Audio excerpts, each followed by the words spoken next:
Hello बच्चों, welcome to SSC expert, your one stop solution for all your SSC examination need. मैं हूं रोहित, आपकी current affairs की faculty, और हम कर रहे हैं बच्चों न्यूज़ टू मार्क्स सीरीज। ठीक है, तो हम स्टार्ट करते हैं अपनी क्लास। और देख लीजिए, हमारा जो है एसएससी एक्सपर्ट का ऑनलाइन फाउंडेशन बैच आ चुका है ओनली एट ₹1,000 ठीक है।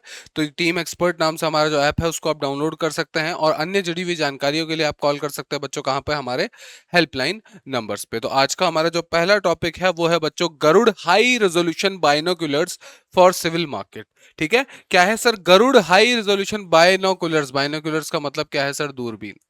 क्या बात कर रहा है? दूरबीन की बात कर रहा है। मतलब कि यहाँ पे मैग्नीफाइंग पावर जो है, मैग्नीफाइंग लेंस की बात कर रहा है, जिन किसके लिए? सिविल मार्केट के लिए। क्योंकि सर अभी तक जो है इन हाई रिजोल्यूशन जो हमारी दूरबीन होती थी, इनको केवल और केवल सैन्य कामों के अंदर, डिफेंस के अंदर जो है काम में लिया जाता था।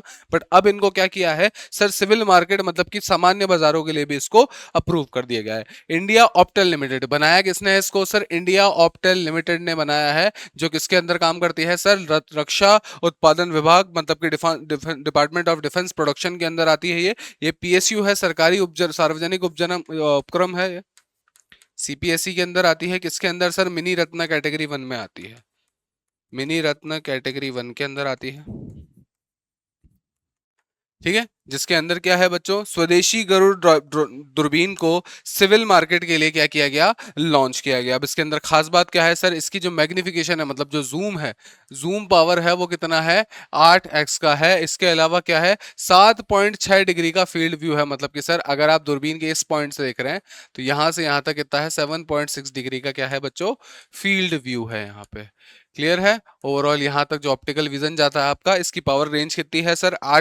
8 गुना तक मैग्निफिकेशन है, और 7.8 डिग्री का क्या है इसका? फील्ड व्यू है, जिससे दूर की वस्तुएं स्पष्ट रूप से देखने के लिए व्यापक दृश्य क्षेत्र क्या होता है? प्राप्त होता है। ठीक है, क्या है सर इसके अंदर? इसकी वेदर रेजिस्टेंस कंस्ट्रक्शन, मतलब कि ऑल वेदर कैपेबिलिटीज इसको क्या करती है?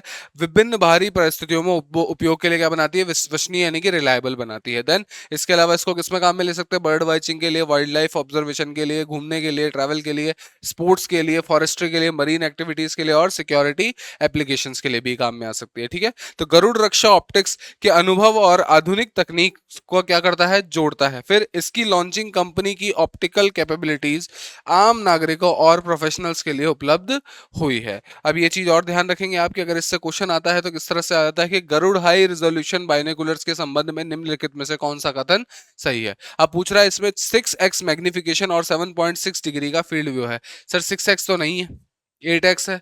ये केवल रक्षा बलों के उपयोग के लिए लॉन्च किया गया, नहीं सर सिविल मार्केट के लिए लॉन्च किया गया है। मतलब ये भी गलत हो जाता है सर मेरा। फिर ये केवल मरीन एक्टिविटीज के नहीं है, नहीं सर, इसके अलावा बर्ड वॉचिंग के लिए है, वाइल्ड लाइफ के लिए है। ठीक है, स्पोर्ट्स के लिए है, सिक्योरिटी के लिए है, बहुत सारी चीजों के लिए यूज किया जाता है। लेकिन यहाँ बचता है सर इसके अंदर 8x मैग्निफिकेशन और 7.6 डिग्री का फील्ड व्यू है। तो हमारे पास ये ऑप्शन सही हो जाता है। बाकी दोनों क्या हो जाते हैं हमारे पास? तीनों बाकी के गलत हो जाते हैं। चलिए, इसके अलावा है श्रावाणी। क्या आया है? श्रावाणी। वाणी मींस बोली। बोली का मतलब क्या है सर? कहीं ना कहीं लैंग्वेज से जुड़ी हुई है। तो इंडियन इंस्टीट्यूट ऑफ साइंस कहाँ पे है? बैंगलोर के अंदर है। ठीक है, आईआईएससी कहाँ है? बैंगलोर में। ठीक है, बैंगलोर की एक लैब है जिसका नाम है बच्चों स्प्री। स्प्री लैब ने आर्ट पार्क करके एक प्राइवेट फर्म है उसको, और गूगल के साथ मिलके, प्लस गूगल के साथ मिलके क्या किया गया है? ये श्रावणी को क्या किया है? जारी किया है। कि मतलब क्या हो जाएगा सर? हर प्रकार की भाषा को समझने के लिए एक यहाँ पे प्लेटफॉर्म को डेवलप किया गया है। As India builds its AI future for every language must have a place on it. मतलब कि क्या है सर? एआई के द्वारा यहाँ पे हम क्या कर सकते हैं? हर लैंग्वेज की एक अंडरस्टैंडिंग डेवलप कर सकते हैं। चलिए, खास बात क्या है? श्रावणी एक multi language Indian speech recognition model है। मतलब कि क्या होता है? जैसे आप पूछते हैं कि भाई अगर किसी से एड्रेस पूछ रहे हैं आपको, मान लीजिए वो भाषा नहीं आती है, तो आप बोलिए कि आप जो बता रहे हो आप बोल सकते हो क्या भैया हिंदी के अंदर कि ये एड्रेस कहाँ पड़ेगा? तो मान लीजिए सीधा है कि ये चीज जो है किसी दूसरी भाषा के अंदर ट्रांसलेट होकर उसको समझ में आ जाए, और वो जो रिस्पॉन्ड दे वही एआई समझ के आपको समझा दे। तो इसको क्या कहते हैं? कि सर स्पीच रिकॉग्निशन मॉडल, जिसे 65 भारतीय भाषाओं और बोलियों के पर प्रशिक्षित किया गया है। मतलब कि ठीक है सर, इसके अंदर कितनी है सर, 20 तो हमारी शेड्यूल लैंग्वेज है, 45 हमारी रीजनल मतलब कि क्षेत्रीय भाषाएं और बोलियां हैं, जिसके अंदर क्या है सर 25 करोड़ लोगों तक क्या है स्पीच की कैपेबिलिटीज बढ़ेंगी। ठीक है, क्या होगा जिसके अंदर वर्तमान प्रणालियों में पर्याप्त रूप से सपोर्ट जो नहीं होता है वो यहाँ पे मिलेगा। सर इसका कवरेज क्या है, पैन इंडिया है, किसी एक क्षेत्र के लिए लागू नहीं हुई, जिसके अंदर नॉर्थ ईस्ट की 19 लैंग्वेज मतलब कि ट्राइबल लैंग्वेज, इसके अलावा ईस्टर्न इंडिया मतलब पूर्वी भारत की 16 लैंग्वेज, सर इसके अंदर भी जो है बोलियां भी आ जाती है, भाषाएं भी आ जाती है। वेस्ट की 9 लैंग्वेज मतलब कि यहाँ पे राजस्थान से लेके जितने भी क्षेत्र है आसपास के उनकी 9 लैंग्वेज है ना, सॉरी वेस्ट की 9 लैंग्वेज, नॉर्थ की यहाँ पे 8 लैंग्वेज, ऊपर वाले जो स्टेट्स है हमारे साउथ की 6 लैंग्वेज, और सेंट्रल इंडिया की 5 लैंग्वेजों पे क्या है भाषाओं और बोलियों पे काम किया जाता है। साथ के साथ इसके अंदर इंग्लिश और संस्कृत को भी सपोर्ट किया जाता है। चलिए, तो अब इसमें पूछ लेता है कि श्रावणी के संबंध में निम्नलिखित कथनों पर विचार कीजिए। ये 65 भारतीय भाषाओं और बोलियों पर प्रशिक्षित है, बिल्कुल सर सही है। सर इसके अंदर क्या है सर 20 तो भाषाएं हैं, कौन सी सर, शेड्यूल्ड भाषाएं, अनुसूचित भाषाएं हैं, शेड्यूल्ड लैंग्वेज हैं, प्लस 45 रीजनल भाषाएं, क्षेत्रीय भाषाएं हैं, क्षेत्रीय भाषाएं और बोलियां हैं। ठीक है, बस सीधी बात है सर, इसके अंदर 20 शेड्यूल लैंग्वेज है और 45 रीजनल लैंग्वेज और डायलेक्ट्स आ जाते हैं। ये केवल शेड्यूल लैंग्वेज को सपोर्ट करता है, ये गलत हो जाता है सर, रीजनल भाषाओं को भी क्या कर रहा है, ये सपोर्ट कर रहा है। सही उत्तर पूछा है तो केवल एक और दो हो जाता है। क्लियर है बच्चों, चलिए आगे चलते हैं। अब बारी आती है बच्चों हमारे यहाँ पे मोदी जी के इस साल के इंडिपेंडेंस डे के भाषण की। ये तस्वीर भी तभी की है, ठीक है। और अब देखिए इसके अंदर भी कई बार क्या हो जाता है बच्चों, ये जो आपको दिख रहा है, ठीक है, लोगों ने बोल दी ये भी गलत है, जो यहाँ पे इन्होंने तिरंगे के रूप में पहन रखी है चीजें, ये भी क्या है गलत है। अब बच्चों इसके अंदर आपको क्या है फ्लैग कोड ऑफ इंडिया लिखना होता है, कि जैसे मान लीजिए झंडा आपको यहाँ पे सीधा दिख रहा है, तो जब भी मैं इसको वर्टिकली, ठीक है, यहाँ वर्टिकल कैसा है, हॉरिजॉन्टल है, हॉरिजॉन्टल से इसको मैं वर्टिकल करता हूं, तो वर्टिकल करने का एंगल क्या होगा, हमेशा इससे टॉप डाउन अप्रोच रहेगी। क्या रहेगी सर, यहाँ पे सीधा है, ये सीधे से किस तरफ होगी, इस तरफ होगी। मतलब कि क्या होगा सर, जो ऑरेंज पट्टा है वो कहाँ आएगा, लेफ्ट की साइड आएगा, और जो ग्रीन पट्टी है वो कहाँ आएगी, राइट के साइड आएगी। तो ये भी आप ध्यान रखिएगा, कई बार फ्लैग कोड ऑफ इंडिया से भी ऑप्शन आ जाता है। फिर प्रधानमंत्री ने विकसित भारत 2047 के लक्ष्य को तेज करने के लिए सप्तधारा रिफॉर्म मूवमेंट, ठीक है, फ्रेमवर्क को लॉन्च किया। ये भारत की प्रगति और राष्ट्रीय शक्ति के साथ क्या है 7 पिलर्स को शामिल कर रहा है। यहाँ पे 7 पिलर्स बोले हैं, सप्तधारा बोली, जिसके अंदर अगर मैं बात करूं विनिर्माण शक्ति यानी कि मैन्युफैक्चरिंग पावर की, तो भारत को जो है वैश्विक व्यापार विनिर्माण हब और इस as well as supply chain hub बनाने के लिए यहाँ पे बहुत सारी चीजें की है, जिसके अंदर हम जो है लागत की कॉम्पिटिटिवनेस को हम कंट्रोल करेंगे, क्वालिटी कंट्रोल करेंगे, मतलब कि क्वालिटी इनहेंस करेंगे। इसके अलावा क्या होता है स्केल अप करने का मतलब होता है सर विस्तार करेंगे, बढ़ाएंगे चीजों को। इसके अलावा प्रिसीजन मतलब कि सर दक्षता पे काम करेंगे, और कंप्लीट वैल्यू चेन पर क्या दिया गया, जोड़ दिया गया। तो याद रखिएगा मैन्युफैक्चरिंग पे बहुत ज्यादा जोर दिया गया है। खासकर अगर मैं बात करता हूं कृषि व खाद्य उत्पादन की, तो यहाँ पे एफटीएस मतलब कि आपके फ्री ट्रेड एग्रीमेंट के माध्यम से भारतीय कृषि को हम कहाँ पहुंचा रहे हैं, वैश्विक बाजार तक पहुंचा रहे हैं, जिसके अंदर हमारा बाजरा मतलब कि मिलेट, मसाले मतलब कि स्पाइसेस, फ्रूट्स एंड वेजिटेबल, फल व सब्जियां, इसके अलावा जो हमारे ट्रेडिशनल फूड्स है उनको भी कहाँ ले, उनको क्या बनाया जा रहा है, ग्लोबल ब्रांड्स बनाया जा रहा है। जैसे आपको पता है अरुणाचल की जो है कीवी का मिशन आया था, फिर इसके अलावा Arunachal kiwi mission, coffees of Nagaland mission, ठीक है, आपके जो है राजस्थान के अंदर ब्लॉक प्रिंटिंग हो गया है, कैर सांगरी हो गई है, ठीक है, इवन दैट जो है यूपी के अंदर बहुत सारी चीजें फेमस है, जैसे आपके जो है लीची हो गई है, लीची के अलावा यहाँ पे मैंगो बहुत फेमस है, मैंगो के अलावा अगर मैं बात करता हूँ बच्चों तो ब्लैक राइस आता है आपका, वो बहुत फेमस है। तो यहाँ पे क्या है, ये जो ट्रेडिशनल चीजें हैं इनको हमें वैश्विक स्तर पे पहुंचाना है, कि लोग बाग बाहर जाके भी इसको जो है खरीदने की मांग करने की इच्छा रखें। इसके अलावा जैसे 2023 के अंदर हमने जो है मिलेट्स को मतलब बाजरे को इंटरनेशनल, मतलब 2023 को हमने international year of millet declare किया था, उसको श्री अन्न के साथ। सर बाजरा, ज्वार, रागी, कंगनी, ये जितने भी हमारे छोटे छोटे जो है सुपर फूड्स हैं इनको प्रमोट करने के लिए हमने ये सारे काम किए। इसके अलावा अगर बात करता हूँ टेक्नोलॉजी और इनोवेशन मतलब कि नवाचार के, तो यूपीआई और डिजिटल पब्लिक इंफ्रास्ट्रक्चर की उपलब्धियों पर आगे बढ़ते हुए हमने क्या किया है, हमने सर 6G इंडिजिनियस स्वदेशी 6G डेटा सेंटर्स, रोबोट और नेक्स्ट जनरेशन कम्युनिकेशन मतलब कि एआई आधारित कम्युनिकेशन को विकसित करने पर हमने क्या दिया है, जोड़ दिया है। फिर अन्य पिलर के अंदर गति शक्ति, गति शक्ति क्या है सर, हमारा ट्रेन से रिलेटेड इंफ्रास्ट्रक्चरल प्रोडक्ट है। डिफेंस शक्ति मतलब कि सर जितना हो सके हमें जो है स्वदेशी हमारे उपकरण बनाने, हथियार बनाने हैं। उसके अलावा स्वदेशी हब, भारत को एक डिफेंस स्वदेशी हब के रूप में इंसर्ट करना है। ग्रीन इकोनॉमी मतलब कि सर पर्यावरण को समायोजित या फिर पर्यावरण के संरक्षित मतलब जो है ग्रीन प्रोजेक्ट से रिलेटेड रिन्यूएबल एनर्जी हो गया है हमारा, क्लाइमेट क्लाइमेट कंट्रोल हो गया है, इन सब से लिंक्ड इकोनॉमी बनानी है। ब्लू इकोनॉमी मतलब कि वाटर रिसोर्सेज से linked economy, as well as India soft power भी शामिल है, मतलब कि इंडिया की जो है डिप्लोमेसी को भी यहाँ पे यूज किया जाएगा। इसके अलावा सर क्या है, लॉजिस्टिक्स, आत्मनिर्भर Bharat, defence, green hydrogen, renewable energy, fisheries, tourism और कल्चरल पे भी क्या दिया गया है, ध्यान दिया गया। अब यहाँ पूछ रहा है सप्तधारा फ्रेमवर्क में निम्नलिखित में से कौन सा पिलर नहीं है। सर मैन्युफैक्चरिंग, विनिर्माण शक्ति को तो हमने काउंट किया था, ये भी है। टेक्नोलॉजी और इनोवेशन, ये भी हमने देखा है सर। इसके अलावा ग्रीन और ब्लू इकोनॉमी यहाँ भी है, बट जो मॉनेटरी पॉलिसी है वो पहली बात तो सर भारत सरकार यहाँ पे लगा नहीं सकती है, इसको कौन लगाता है, आरबीआई लगाता है। कौन लगाता है, आरबीआई, मतलब कि भारतीय रिजर्व बैंक लगाता है। तो सी ऑप्शन हमारा क्या हो जाता है, इससे एलिमिनेट हो जाता है। चलिए, इसके अलावा एक और हमारा नया फीवर आया है, वेस्ट नाइल फीवर। कौन सा फीवर आया है, वेस्ट नाइल फीवर, किसके कारण होता है, ये वेस्ट नाइल वायरस के कारण होता है, जो कि क्या है, एक positive sense single standard RNA virus है। ठीक है, क्या है, positive sense single standard RNA virus, जो किससे है सर, फ्लाईवारिडे फैमिली से ये बिलोंग करता है और ऑर्थोफ्लावायरस जीनस से संबंधित है। ठीक है, ये भी ध्यान रखेंगे, ऑर्थोफ्लावायरस जीनस से संबंधित है और फ्लाईवारिडे फैमिली से क्या करता है ये, सर सीधी बात है, ताल्लुकात रखता है। फिर इसका ट्रांसमिशन होता कैसे है सर, ये मुख्य रूप से क्या होता है यहाँ पे, क्यूलेक्स मॉस्किटोज, कौन से, क्यूलेक्स मॉस्किटोज के अंदर पाया जाता है। ठीक है, ये इसके प्राइमरी क्या रहते हैं, यहाँ पे मुख्य वेक्टर्स रहते हैं, जिनके अंदर मुख्य तरह से होता है, इनसे, इन मच्छरों से होता है बच्चों ये बर्ड्स को, और बर्ड से वापस क्या होता है, मच्छरों को होता है, और यही मच्छर जाके ह्यूमन को भी काट सकते हैं, और यही किसको काट सकते हैं सर, एनिमल्स को भी काट सकते हैं। ठीक है, तो सर क्या होता है, मॉस्किटो, मॉस्किटो से होता है बर्ड को, बर्ड से वापस से मॉस्किटो को हो सकता है। अब ये मच्छर जाके इंसानों को भी काट सकता है और जानवरों को भी काट सकता है। ठीक है, ज्यादातर कहाँ रहते हैं सर, ये जो शांत स्थिर पानी रहता है, स्टैग्नेंट वाटर रहता है, उसके अंदर या दूषित पानी के अंदर क्या होता है, ब्रीड करते हैं ये वाले मच्छर। चलिए, फिर इसके अलावा क्या है सर, यहाँ पे जब अगर 100 लोगों को ये बीमारी हुई है तो 80% लोगों को यहाँ पे उनके सिम्टम्स ही पता नहीं पड़ते हैं। ठीक है, 20% लोगों के अंदर इसके सिम्टम्स दिखते हैं, और 1% से कम ऐसे लोग होते हैं जिनकी हालत जो है वो काफी ज्यादा सीरियस हो जाती है। ठीक है, फिर अगर इसके अंदर कोई बीमार पड़ता है तो उसके बीमार रहने के चांसेस रहते हैं इस वायरल फीवर से 2 से 6 दिन के।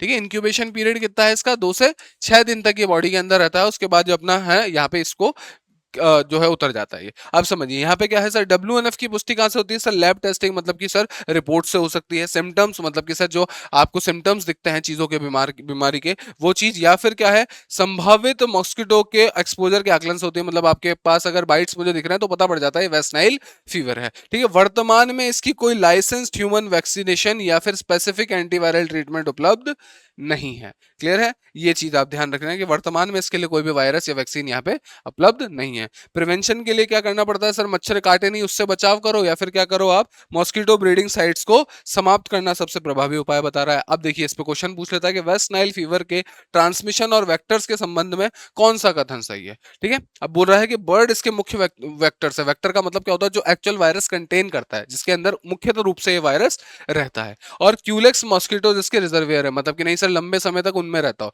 मच्छर की तो लाइफ से साइकिल ही कुछ नहीं होती है, तो सर यहाँ पे ये गलत हो जाता है। फिर यहाँ पूछ रहा है इसका ट्रांसमिशन केवल ह्यूमन टू ह्यूमन कांटेक्ट से होता है, नहीं सर, मच्छर के कांटेक्ट है जानवर से भी हो सकता है। देन इसके लिए लाइसेंस ह्यूमन वैक्सीन उपलब्ध है, तो नहीं सर ये भी नहीं है। क्या बच रहा है सर, क्यूलेक्स मॉस्किटोज इसके मुख्य वेक्टर्स है और बर्ड्स प्रिंसिपल रिजर्वियर होस्ट है। ये बिल्कुल करेक्ट हो जाता है हमारा। चलिए, फिर एक्सरसाइज मैत्री, आपको पता है मिलिट्री एक्सरसाइज काफी बार पूछी जाती है एग्जाम के अंदर। ठीक है, तो याद रखना है भारतीय सेना, इंडियन आर्मी की कॉन्टिजेंट, ठीक है, जो है टुकड़ी, वो है India Thailand joint military exercise. क्या है, India Thailand joint military exercise. ठीक है, मैत्री के, ठीक है, कौन से 15वें संस्करण, मतलब कि यहाँ पे 15वें संस्करण 2026 के अंदर जो कितनी बार हो रहा है, 15वीं बार हो रहा है, उसके लिए कहा गया है, थाईलैंड के लिए रवाना हो चुका है। कहाँ हो रही है सर, विवावाड़ी रैंगसिट कैंप सूरत थानी के अंदर हो रहा है, मतलब थाईलैंड के अंदर हो रहा है। सिर्फ सूरत को अपना ये इंडिया वाला सूरत मत समझ लेना।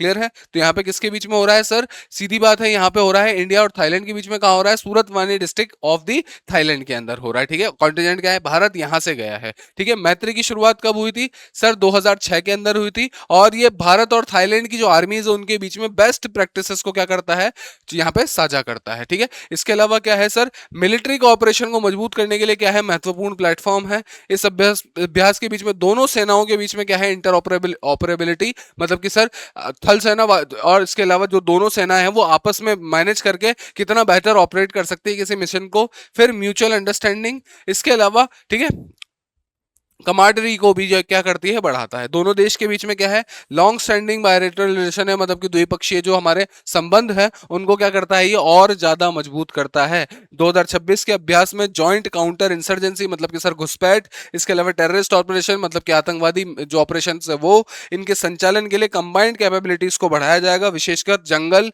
सेमी मतलब कि जंगलों के अंदर, सेमी अर्बन एनवायरमेंट मतलब कि कस्बों जैसी जगहों में, ठीक है। और खासकर किसके अनुसार सर, यूएन चार्टर के चैप्टर 7 के अनुसार। किसके अनुसार, यूएन चार्टर के चैप्टर 7 के अनुसार। अब पूछ लेता है कि निम्नलिखित में से कौन सा कथन सही है। ये भारत और थाईलैंड के बीच में क्या है, एक जॉइंट मिलिट्री एक्सरसाइज है, ठीक है। भले सर ये तो बिल्कुल सही है। बाकी भी देख लेते हैं। पहली बार 2026 में नहीं सर, कब शुरू हुआ था, 2006 के अंदर हुआ था। क्लियर है। देन इसका आयोजन केवल मैरीटाइम ऑपरेशन के लिए नहीं है सर, केवल मैरीटाइम के लिए थोड़ी है, आर्मी के लिए है, आर्मी के अलावा इंसर्जेंसी के लिए है, घुसपैठ के लिए है, और उसके अलावा टेररिस्ट ऑपरेशंस के लिए भी है।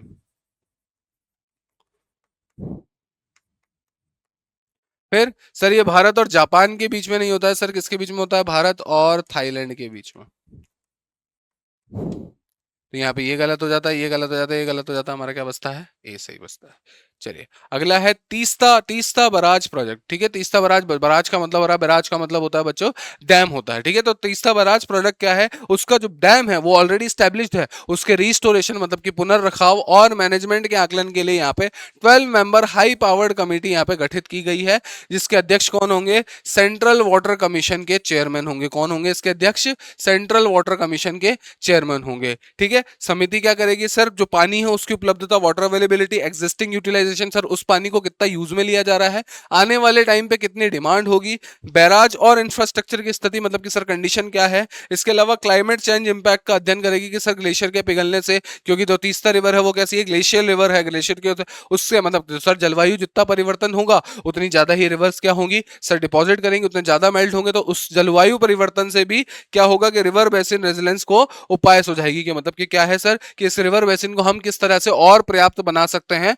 उस पे ऊपर काम करेगी। चलिए ध्यान रखिएगा, समिति को अपनी रिपोर्ट प्रस्तुत करने के लिए कितना महीने का टाइम दिया गया है, 6 महीने का टाइम दिया गया है, जिसके अंदर सिक्किम और वेस्ट बंगाल, पश्चिम बंगाल के जॉइंट सेक्रेटरी लेवल या इक्विवेलेंट रिप्रेजेंटेटिव्स भी शामिल है, ठीक है। जॉइंट सेक्रेटरी लेवल तक के जो ऑफिसर्स हैं उनको, या फिर उनके बराबर की जो इक्विवेलेंट ऑफिसर्स हैं उन सबको शामिल किया जाएगा। अब तीस्ता रिवर कितनी है सर, लगभग 1400 सॉरी 414 किलोमीटर लंबी है, एक ग्लेशियल फेड रिवर है। क्या है, ग्लेशियल फेड मतलब कि सर एक ग्लेशियर है, कहां पे, सिक्किम के अंदर, हिमालयास के अंदर, उससे जो एक लेक बनती है बच्चों, हाई हिमालयास के अंदर क्या है, एक लेक बनती है जिसका नाम है सो, ये टी साइलेंट रहता है, सो लामहो लेक, सो लामहो लेक, ठीक है। और वहीं से जो है उसी लेक से निकलती है हमारी ये रिवर जिसका नाम है तीस्ता रिवर। कहां से सर, सिक्किम से ओरिजिनेट होती है, उसके बाद वेस्ट बंगाल में एंटर करती है, और इन दी एंड कहां जाके ड्रेन हो जाती है, ठीक है, बांग्लादेश से, बांग्लादेश के बाद कहां जाती है, बे ऑफ बंगाल के अंदर जाती है, ताकि, और एंड के अंदर किससे मिलती है सर, ब्रह्मपुत्र रिवर से मिलती है, लेकिन ब्रह्मपुत्र रिवर को बांग्लादेश में क्या कहा जाता है, जमुना रिवर कहा जाता है। क्लियर है। तीस्ता का बेसिन लगभग 83% भारत के अंदर है और 17% बांग्लादेश के अंदर है, ठीक है। अब इसकी प्रमुख सहायक नदियां कौन कौन सी है, ट्रिब्यूटरीज कौन सी है सर, रेंगिट है, डिक्चू है, और रांगपो रिवर शामिल है।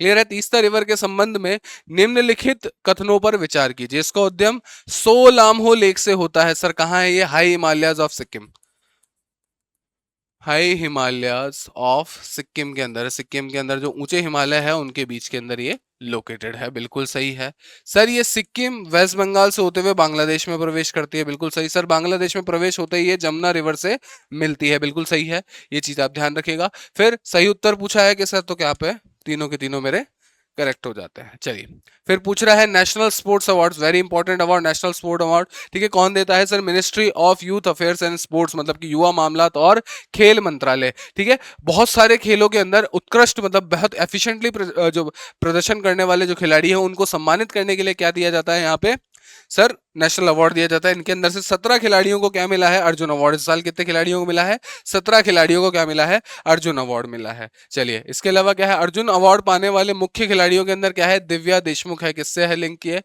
चेस से लिंक है। ठीक है, गायत्री गोपीचंद है, ठीक है, विदित संतोष गुजराती है और तेजस्विनी शंकर भी यहाँ पे शामिल है। ठीक है, 2025 के अर्जुन अवार्ड में athletics, badminton, boxing, chess, deaf shooting, hockey, kabaddi, para shooting, para athletics, rowing मतलब कि नौका, ठीक है, जो यहाँ पे नाव वगैरह अपन चलाते हैं वो सब, फिर शूटिंग जैसे डिसिप्लिन भी शामिल है। फिर क्या होता है सर, अर्जुन अवार्ड जो होता है वो क्या होता है, लाइफ टाइम अचीवमेंट अवार्ड भी मिलता है इसके अंदर। तो फुटबॉल के लिए किसके दिया गया है, आय अरु अरुमयंगम को दिया है। ठीक है, अरमाइन्युंगम को दिया गया है। ठीक है, ये चीज आप ध्यान रखेंगे। फिर द्रोणाचार्य अवार्ड इस साल किसको मिला सर, परवीर सिंह को मिला है, छोटे लाल यादव जी को मिला है और नेहा नंद कुमार चौहान जी को भी यहाँ पे दिया गया है। इसके अलावा अगर मैं बात करता हूँ द्रोणाचार्य अवार्ड, तो इसके अंदर क्या है, धर्मेंद्र सिंह यादव और विजेंद्र कुमार को इससे सम्मानित किया गया है। फिर इसके अलावा एक होता है राष्ट्रीय खेल प्रोत्साहन पुरस्कार, वो 2025 का किसको दिया गया है sir, army para Olympic Nord Pune को दिया गया है। क्लियर है। अब यहां पूछ लेता है कि नेशनल स्पोर्ट्स अवार्ड 2025 के संबंध में निम्नलिखित कथन में से कौन सा युग्म सही सम्मिलित नहीं है। अब आपको पता होना चाहिए कि सर कौन से स्पोर्ट के अंदर कौन सी चीज जीती जाती है। ठीक है, सही सम्मिलित है। अब यहां पे पूछा गया है, ठीक है, लाल रेमसामी। ठीक है, लाल रेमसामी जो है वो बॉक्सिंग से नहीं है बच्चों, किससे है, ये हॉकी से जुड़ी हुई है। ये किससे है, हॉकी की खिलाड़ी हैं, इनको यहाँ पे ये गलत हो जाता है। देन अरविंद सिंह जो है हमारे रोविंग से जुड़े हुए हैं, तो ये भी हमारे यहाँ गलत हो जाता है, और ये भी हमारे शूटिंग से जुड़े हुए हैं, ये दोनों चेंज हो जाते हैं। ये तो हमारे रोविंग से जुड़े हुए हैं, ठीक है, नौका रेस से जुड़े हुए हैं, और ये हमारे शूटिंग से जुड़े हुए हैं। ठीक है, तो याद रखना ये भी गलत हो जाता है, ये भी गलत हो जाता है। कौन सा, ये दिव्या जितेंद्र देशमुख, जो कि किसके खिलाड़ी हैं, चेस के खिलाड़ी हैं। फिर इसके अलावा पूछ रहा है एशिया की सबसे पहली first ever desert night safari. ठीक है, एशिया की पहली डेजर्ट नाइट सफारी कहां बन रही है सर, गुजरात के जूनाडेसा, जुनात के जुनानेसा, कौन से सर, बनासकंठा डिस्ट्रिक्ट पड़ता है। कौन सा डिस्ट्रिक्ट है सर, बनासकंठा डिस्ट्रिक्ट के अंदर विकसित की जाएगी। जिसको कौन ले रहा है सर, कैज ले रहा है, सीजीए ले रहा है, कौन, सेंट्रल जू अथॉरिटी। ठीक है, कब है, 12 अगस्त 2026 को उसको मंजूरी दी, और इस परियोजना को किसके द्वारा लागू किया जाएगा, गुजरात फॉरेस्ट डिपार्टमेंट के द्वारा यहाँ पे लागू किया जाएगा। ठीक है, कब तक बनेगा सर, ये 103 हेक्टेयर क्षेत्र के अंदर बनेगा, और ये प्रोजेक्ट क्या होगी सर, डेजर्ट जूलॉजिकल पार्क और नाइट सुविधाओं की सुविधाओं को क्या करेगा, एक साथ जोड़ेगी। फिर परियोजना की कीमत कितनी है सर, 542.14 करोड़। इसका उद्देश्य क्या है, वाइल्ड लाइफ अवेयरनेस और इको टूरिज्म को बढ़ावा देना। एरिड और डेजर्ट टेरिटरीज के लिए विशिष्ट एनिमल को क्या किया जाएगा, प्रदर्शित किया जाएगा।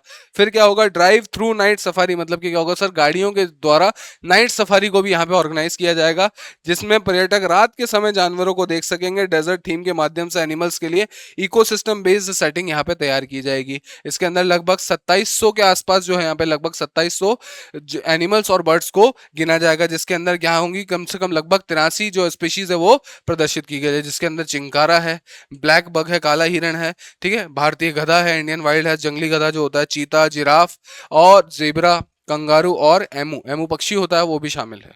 क्लियर है। चलिए, एशिया की पहली डेजर्ट नाइट सफारी के संबंध में निम्नलिखित कथनों पर क्या कीजिए, विचार कीजिए। सर, जूना डीसा, ठीक है, बनासकंठा गुजरात के अंदर विकसित की जाएगी, बिल्कुल सही है। यह परियोजना लगभग 103 हेक्टेयर में फैली होगी, ये भी सही है। इसकी अनुमानित लागत कितनी है, 542.14 करोड़। ठीक है, तो यहाँ पे तीनों मेरे ऑप्शन सही हो जाते हैं। चलिए अब अगला करते हैं अपन, वर्ल्ड ह्यूमैनिटेरियन डे। अब देखो, ह्यूमैनिटेरियन डे किसके संदर्भ में सर, जो भी रेस्क्यू हो जाता है, लड़ाई हो जाती है, वॉर टाइम रहता है, या फिर किसी भी क्राइसिस के दौरान जो भी यहाँ पे ह्यूमैनिटेरियन वर्कर रहते हैं, जो लोगों की मदद करते हुए अपनी जान की कुर्बानी दे देते हैं, ठीक है, जो बलिदान दे देते हैं, यहाँ पे पराक्रम दिखाते हैं, उनके सम्मान के अंदर वर्ल्ड ह्यूमैनिटेरियन डे मनाया जाता है। कब, 19 अगस्त को मनाया जाता है। कब मनाया जाता है, 19 अगस्त को। ये युद्ध हो गया है, आपदा हो गई है, डिस्प्लेसमेंट हो गई है, अन्य क्राइसिस से प्रभावित हुए लोगों के कल्याण के लिए कार्य करने वाले ह्यूमैनिटेरियन वर्कर्स को सम्मानित करने के लिए क्या किया जाता है, मनाया जाता है। ठीक है, चलिए, फिर इसके अलावा पूछ रहा है यहाँ पे, हाँ, फिर ठीक है, 2026 की थीम क्या है, honouring fallen humanitarians and calling for a greater protection of health care. क्या है, honouring fallen humanitarians and calling for a greater protection of health care. ये उन ह्यूमैनिटेरियंस और हेल्थ केयर वर्कर्स को दिया जाता है जिन्होंने वल्नरेबल ग्रुप्स के अंदर जनरली इंडिया के अंदर तीन ही चीज आती है, बच्चे, बूढ़े और महिलाएं, उनकी सेवा करते हुए अपनी जान गंवा दी। कैंपेन का उद्देश्य क्या है सर, कॉन्फ्लिक्ट मतलब कि सर जहां भी लड़ाई वगैरह हो रही है या इमरजेंसी सिचुएशन के अंदर जो भी लोग काम करते हैं, उन फॉलन ह्यूमैनिटेरियंस और हेल्थ केयर वर्कर्स का सम्मान करना, ताकि उनके सुरक्षा के महत्व को भी क्या किया जा सके, रेखांकित किया जा सके। इनके अंदर कौन कौन है सर, हेल्थ केयर को वर्कर्स है, जो सर जो आपके नर्स हो जाते हैं, पेशेंट हो जाते हैं, जो भी स्वास्थ्य सेवाओं के से जुड़े हुए हैं, ठीक है, उनसे। फिर patient, hospital, medical transport, humanitarian workers, crisis affected civilian population की प्रोटेक्शन पर क्या दिया जाएगा, विशेष जोर दिया जाएगा, ठीक है। कब है सर, ये 2003 के बगदाद के स्थित कनाल होटल, ठीक है, की बॉम्बिंग से जुड़ा हुआ है, जिसके अंदर 22 ह्यूमैनिटेरियन वर्कर्स की मृत्यु हुई थी, ठीक है। उन लोगों ने जान बचाते बचाते क्या किया था, यहाँ पे इनकी जान बचाई थी, उन्हीं के सम्मान के अंदर इस चीज को यहाँ पे रखा जाता है। और ये अवार्ड देती कौन है सर, ओचा। क्या है, ओचा। अब याद रखेंगे किसका ऑर्गन है ये सर, यूएन, यूनाइटेड नेशन का है। क्या है, office for the coordination of, ठीक है, क्या है, ह्यूमैनिटेरियन अफेयर्स, ह्यूमैनिटेरियन अफेयर्स को जोड़ा जाता, OCHA, क्लियर है, इसके द्वारा दिया जाता है, याद रखिएगा। फिर वर्ल्ड ह्यूमैनिटेरियन डे 2026 की थीम है, थीम से देखो बच्चों बहुत ज्यादा क्वेश्चन आ जाते हैं, ठीक है। फिर याद रखिएगा आप, यहाँ पे क्या है, honouring fallen humanitarians and calling for greater protection of health care, या फिर अगर यहाँ पे लिखा हो एक्ट फॉर ह्यूमैनिटी, वो भी सही है।